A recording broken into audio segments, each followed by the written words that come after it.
मूर्ती सोशल मीडियावर रील बघून येत असाल तर या नक्की, फक्त काळजी घ्या. आयुष्य सांगतो फाटून आता झाले. मित्रांनो, तुमचा फार काही वेळ घेणार नाही. भगतवाडी पर्यंत कसेही पोहोचा मॅप लावून. भगतवाडीमध्ये उतरल्यानंतर पुढे कसं जायचं हे मी सांगतो, कारण खूपच कन्फ्युजिंग आहे. त्यामुळे व्हिडिओ पूर्ण बघा आणि ट्रेकला नक्की जावा. मस्त ट्रेक आहे. भगतवाडीत एंट्री केलेली आहे आणि इथं आल्यानंतर असं कन्फ्युजन आहे की कुठल्या रस्त्याने जायचं. आता आम्ही पण काय केलंय, बऱ्याच व्हिडिओ बघितलेले आहेत, त्या हिशोबाने जायचं म्हणतोय. पण इथल्या स्थानिकांनी सांगितलं की हा जो पाठीमागं तुम्हाला दिसतोय का रस्ता, ह्या रस्त्याने वर जावा असं त्यांनी सांगितलेलं आहे. पण आम्हाला जर कन्फ्युजन आहे, त्यामुळे आमचे मार्गदर्शक शुभम सुतार यांनी आता मॅप उघडलाय. 5G रेंज आहे इथं भाऊ. हे लिंगाचा डोंगर असा शोधायचं काम या ठिकाणी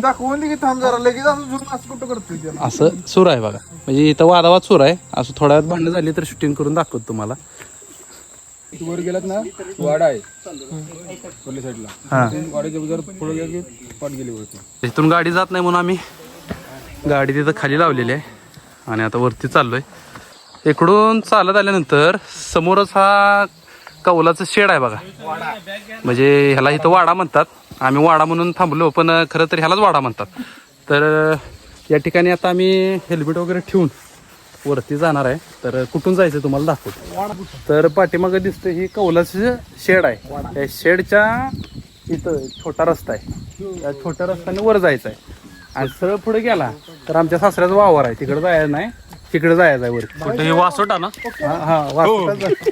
लिंगाचा डोंगर, तिथनं मार्लेश्वरचा धबधबा दिसतोय. चटकदार थायनॉस.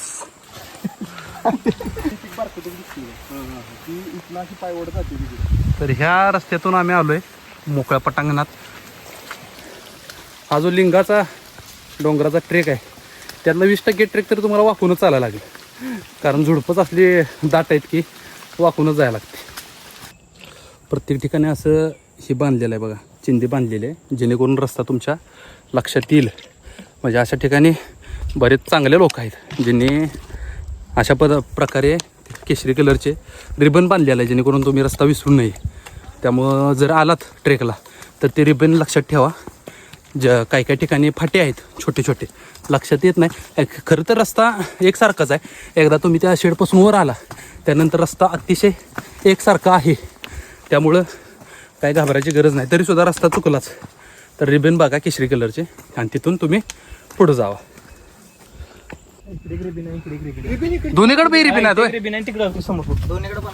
काय? मग दोन्हीकडनं पण मला वाटतं जात असणार आहे. अभ्यासक या पुढे फॅनोस आलेत. फॅनोस चुटकी मारा चला. हा, अशा पद्धतीने बांधल्या बघा. कुठं अशा पद्धतीने बांधल्या बघा. त्यात पण पद्धत आहे का? कळणार, त्याशिवाय कळणार नाही. या ठिकाणी कन्फ्युजन होतं कुठून जायचं.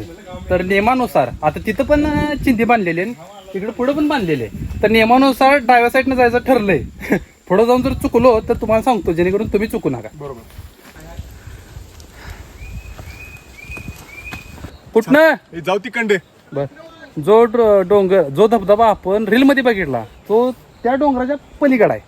आता कमीत कमी तरी 3-3.5 किलोमीटर चाललोय. आता इथून त्या डोंगरावरती जायचं आपल्याला, दुसऱ्या गावकीमध्ये. तिथं झूम करा भाऊ, तिथं आपल्याला तिथं जायचं आहे. तो लिंगोबाचा डोंगर आहे. तर इथं आल्यानंतर पण 2 वाटा. इकडे शॉर्टकट आहे, तिकडनं जाऊच नका. तिकडे एक चिंदी बांधलेली, तिकडनं फिरून तुम्हाला वर माथ्यावर जायचं आणि माथ्यावरून चालत वरती जायचं. शनिवार रविवार सोडून आलोय, शुक्रवारी गर्दी नसेल म्हणून. अजिबात गर्दी नाही. जबरदस्त लोकेशन आहे, जबरदस्त व्ह्यू आहे. तुम्ही एकदा खरंच या, मजा येईल. काय करताय भाऊ? कुठला डोंगर आहे? कडाक. तर असा निसरडा रस्ता आहे दादा. इथं जर आलात तर जपूनच चालावं लागेल, कारण असा निसरडा रस्ता असल्यामुळे जपून पाय टाका. इथून घसरला तर डायरेक्ट दुबुक दुबुक आवाज येईल पडल्यानंतर. फायनली ट्रेक करून आपण एवढ्या जंगलातून वरती आलेला या झाडापाशी. इथं आल्यानंतर 2 पॉइंट आहेत. एक तो वरती लिंगोबाचा डोंगर तुम्ही बघितला, जरा दाखवा तिकडं तो, आणि दुसरा जो पॉइंट आहे तो येत आहे वरती.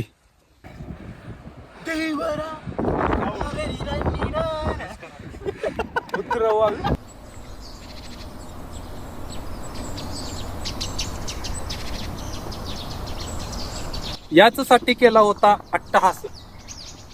समोर आयुष्य सांगतो फाटून आता झाले. प्रचंड वर आलोय आणि खाली बघितल्यानंतर काळजाचा ठोका चुकल्याशिवाय राहणार नाही.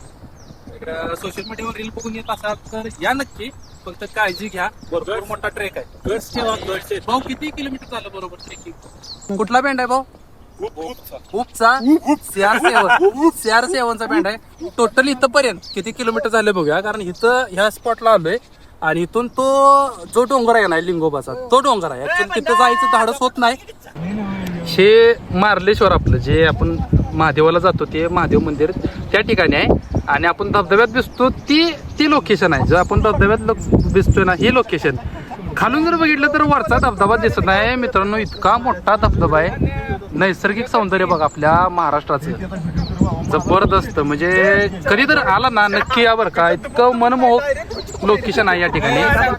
त्याला वर चढायला येत नाही, त्याने इथून सुद्धा हा सीन बघू शकताय. पण तिथून फुल दिसतोय, तिथून थोडासा कमी दिसतोय. त्यामुळे शक्यतो वर जायचा प्रयत्न करा, पण जरा रिस्क आहे. ज्याला वरती जाता येत नाही त्याने इथे येऊन बसलं निवांत सीनचं एन्जॉय करा. एकदम मस्त वाटतंय. खरोखर सह्याद्री काय आहे इथं आल्यानंतर समजते.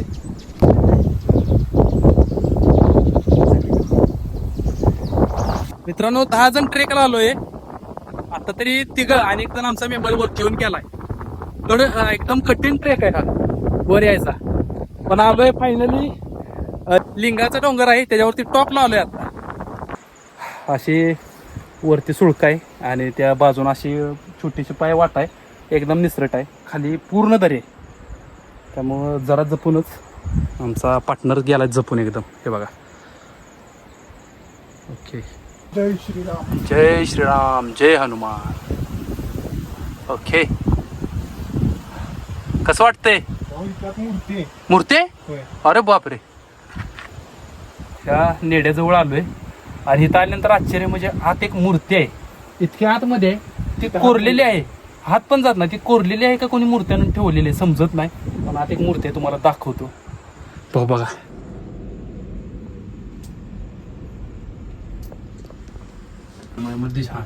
ओके. मूर्तीच आहे ती आणि हात पण जात नाही. तिथं कोरलेले का ठेवलेले माहित नाही. पण इथं आल्यानंतर एकदम फ्रेश वाटलं. आता उतरायचं आहे खाली. पूर्ण दरी आहे. दरे हा पाठीमाग पूर्ण दरे. लिंगाचा डोंगर फार वरती आहे.